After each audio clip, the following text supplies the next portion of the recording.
No, ni treba veliko, da iz fitnesa in dobrega počutja na družbenih omrežjih preideš k teorijam zarote in antisemitizmu. Po novi študiji, ki jo je objavil raziskovalni center Gibanja za boj proti antisemitizmu, lahko Instagramov priporočilni algoritem uporabnike zlahka vodi od običajnih vsebin do sovražnega gradiva in celo nacistične propagande. Študija je uporabila dva nevtralna Instagram računa, ki sta sledila vplivnežem s področja fitnesa in dobrega počutja. In brez kakršnegakoli aktivnega namena uporabnika sta bila obema računama v prvih 2 dneh prikazana vsebina, ki spodbuja sovražni govor in teorije zarote. Do 3. dne je bila več kot tretjina vsebine izrecno antisemitska. Tako imenovani narativni mostovi, kot je nezaupanje v medicinsko industrijo, so sprožili prehod od protisistemskih vsebin do teorij zarote in odkritega sovraštva v tej antisemitski vsebini.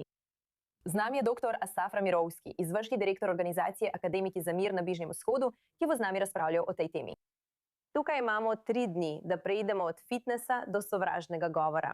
Kaj se tukaj dogaja in kako natančno je mogoče to preprečiti na družbenih omrežjih? No, glejte, hvala kot vedno, da ste me povabili.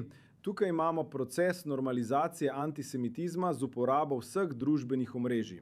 Mislim, živimo v dobi infotainmenta in vsi so sproženi zaradi tega, kar verjamejo, da je ekosistem antisemitizma. To je del odziva in ozadja, ki je dejansko omogočilo to, kar danes vidite. Politično gledano.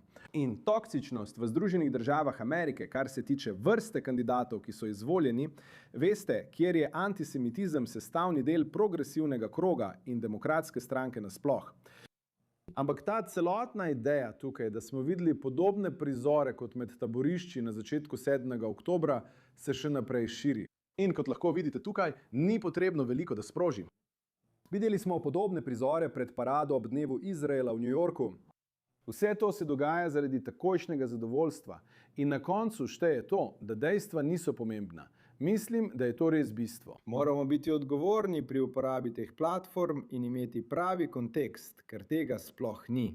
In dejstvo je, da so prav vplivneži tisti, ki poganjajo te pripovedi, ki nimajo nobenega konteksta, kar je bilo ponovno prikazano v nedavnem članku o krvnem obrekovanju, ki ga je napisal Nicholas Kristof v New York Timesu.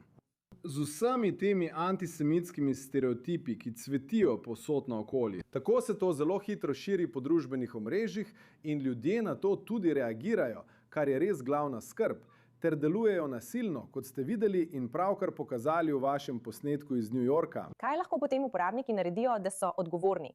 Če jim je prikazan takšen posnetek in ne vedo, ali je resničen ali lažen, kaj lahko naredijo, da bodo bolj odgovorni uporabniki? Poglejte, mislim, da je kontekst pomemben, informacije so pomembne in ni enega vira, ki bi vam lahko dal odgovor na vse.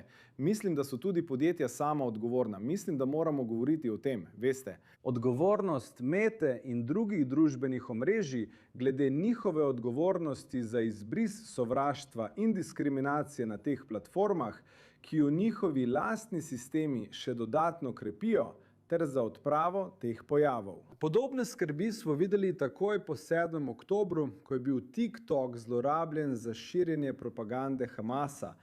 Veste, opozicija tam dela 24 ur na dan, 7 dni v tednu. Hamas in muslimanska bratovščina imata ogromen aparat v Združenih državah Amerike in v Evropi nasploh in ga uporabljata ter zlorabljata. In oni so tisti, ki vplivajo na mlajšo generacijo, ki to resnično sprejema in verjame v to, brez pomislekov. Torej, to je res skrb, kar se nas tiče, da začnemo pri podjetjih samih, začne se tudi doma, začne se pri izobraževalnih ustanovah, ko gre za vzpostavljanje dejanskih varovalk in mehanizmov preverjanja glede tega, kaj je dejansko resnično in kaj je propaganda. In to je pravzaprav Sizifovo delo, obvladovati ta obsežni aparat, ko vsi živijo na spletu in uporabljajo svoje telefone, da določajo, kako poslujejo, kje in kdaj. To je velika naloga, vendar je prvi korak, da o tem sploh govorimo.